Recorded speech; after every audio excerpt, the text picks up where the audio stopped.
Hello, and welcome to the U.S. History Underground. I'm Mr. Zagari, and as usual, I'm joined by Mr. O'Hagan. How's everybody doing today?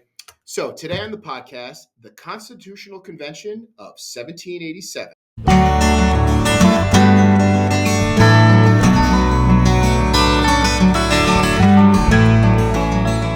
235 years have passed since the Constitution was ratified, and we seem to still be arguing about it. Whether it's abortion and guns, or the federal government's authority over the states, or even the check powers that the branches have on one another. It's never a quiet conversation when the Constitution is the topic. No, it isn't. But when you know the history of the document, I guess that makes perfect sense, doesn't it, Mr. O'Hagan? It sure does, Zags. Historians and political scientists love to talk about the Constitution as a bundle of compromises, but let's not forget, compromise means that you give something up. Mm-hmm. You're not always fully happy with the end product.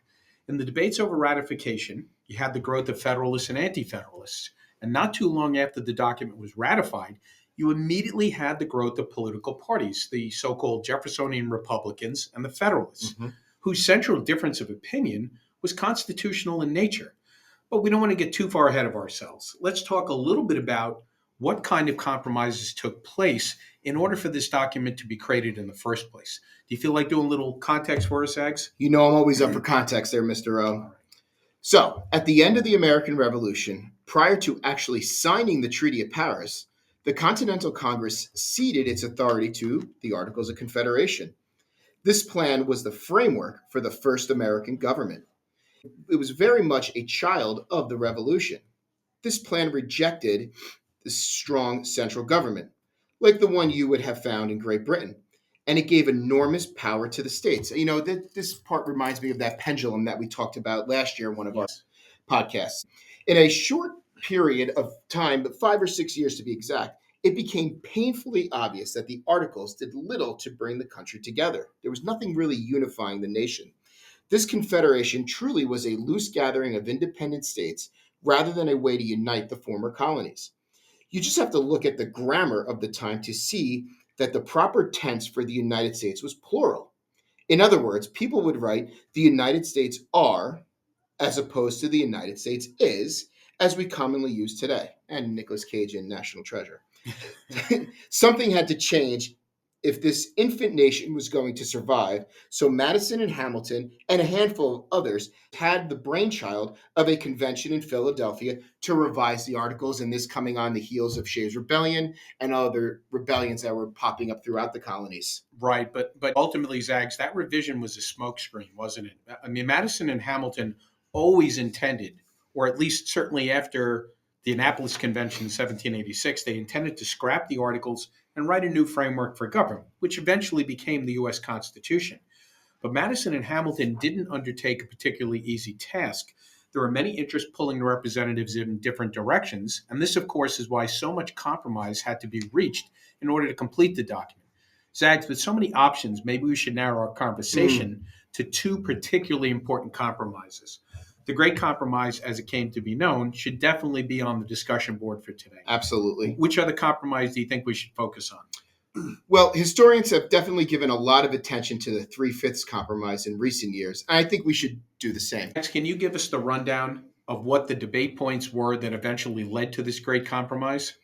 Well, knowing that the legislature was the most important branch, there was a significant discussion what that branch would look like. The whole taxation without representation notion. Right.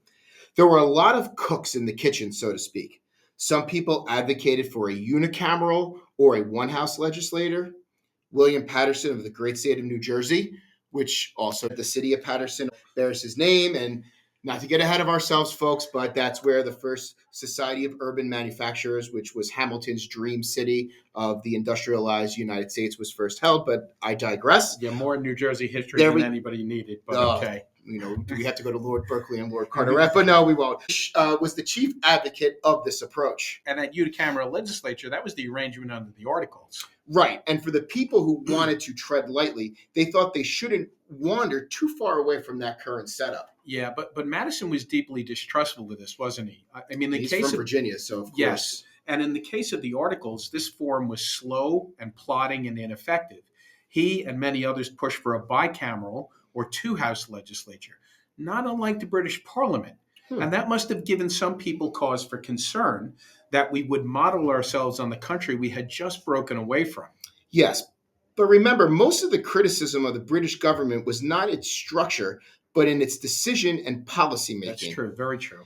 So Madison himself offers what comes to be known as the Virginia Plan, which was a two-house legislature, one upper, one lower, with representatives in both houses based on states' population. So it seems like large state versus small state going on here. Right. So then this great compromise combines aspects of both that New Jersey plan and this Virginia plan.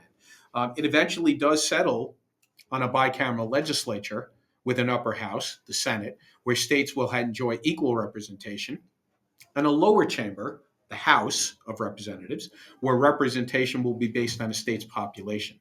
And this truly was a compromise that acknowledged those states with smaller populations and their concerns over being trampled by Virginia, New York, and Massachusetts, while giving New York, Virginia, and Massachusetts greater influence in the House of Representatives. Yes, but as historian Robert MacDonald once wrote, the compromise also strengthened the Constitution's checks and balances of competing powers and interests in order to better secure America's liberty.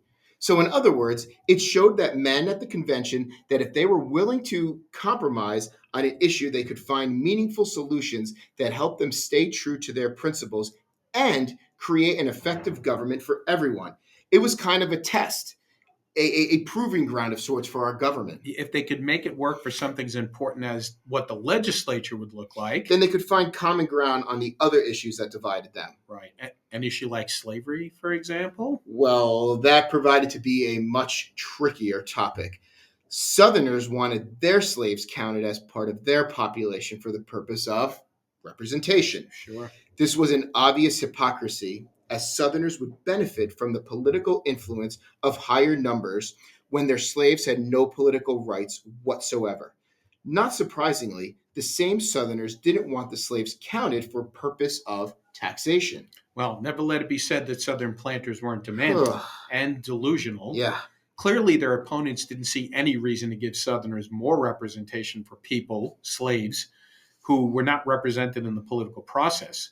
Those same opponents realized that slaves formed the very backbone of the Southern economy and therefore should be accounted for taxation purposes, just as any other worker might be.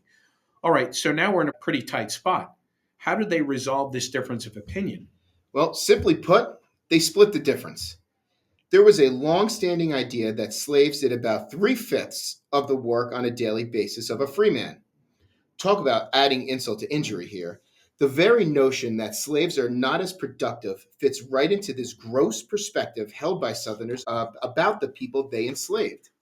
I get the Southern perspective on this one, Zags, but are we giving the Northerners a pass here? Why would they agree to something that's so obviously unjust and truthfully putting them at a disadvantage? Why inflate the Southern political advantage by agreeing to give them more representation than they actually deserve? Certainly, the additional tax revenue can't be the only reason they were willing to do it.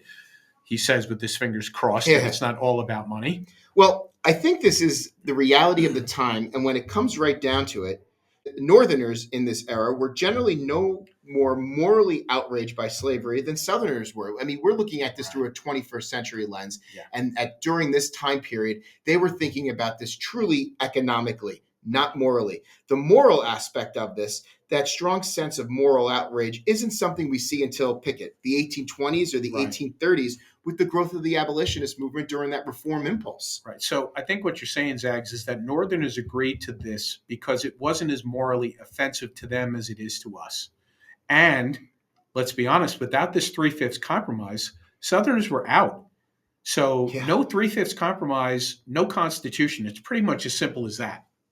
I mean, James Madison knew that all too well. Listen to what he wrote in 1787. It seemed now to be pretty well understood that the real difference of interest lay not between the large and small, but between the northern and southern states. The institution of slavery and its consequences formed the line of discrimination. It's so difficult to look at that three-fifths compromise with anything but disdain. because we know that it meant that the issue of slavery would always be the great divider of North and South. It's in the Ken Burns masterpiece on the Civil War. The historian Barbara Fields put it this way. She said, if there was one primary cause for the Civil War, it was the very existence of slavery embedded within the Constitution, arguing that the institution's presence within the nation's founding document created an inherent tension and conflict that ultimately led to war. So right then and there, we're seeing the seeds of the Civil War planted before the country really got off the ground. Right. And that's the legacy of the Three-Fifths Compromise. It didn't solve the problem. It actually allowed the problem to metastasize like a cancer. Absolutely. Such a stark reminder that these brilliant men who crafted a really remarkable document like the Constitution were still very flawed and capable of terrible short-sightedness. But they were men, not gods, or as Hamilton and Madison would have said, Madison specifically in Federalist 51, men are not angels, right? Right. So before we get too judgy, consider this question. What are they going to say about us in 235 years? We might not be so pleased with that answer. Very true. Well, that's it for today. Thanks for joining us in this discussion of two of the most important compromises of the Constitutional Convention. Don't forget to check out all the great videos, content spotlights, 8 Push on the Road segments, and podcasts on this YouTube channel. We'll see you next time on the U.S. History Underground. See you later.